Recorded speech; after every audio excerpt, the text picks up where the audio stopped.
యెహోవాను వెతుకుటకు ఇదే సమయం గనక ఆయన ప్రత్యక్షమై నీ మీద నీతి వర్షము కురిపించినట్లు ఇప్పుడు వారికి ఎన్నడో దున్నని బీడి భూములను దున్నుడి అన్నాడు. ఆమేన్.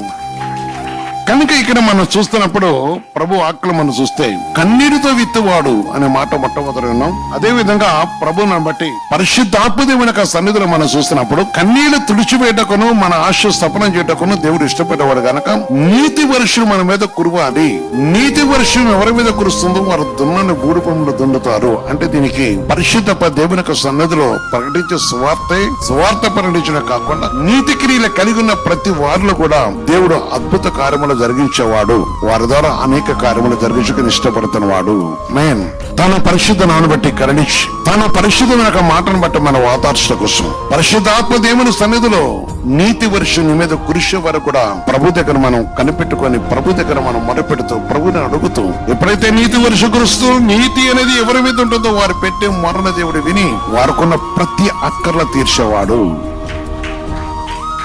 వారికున్న ప్రతి అవసరం తీర్చి వాణ్ణి తన పరిశుద్ధ మహిమగా మార్చుకునేవాడు. అందుకని దున్నని బీడి భూములు దున్నటకు దేవుడు మహాకనికను కలుగజేసిన వాడు.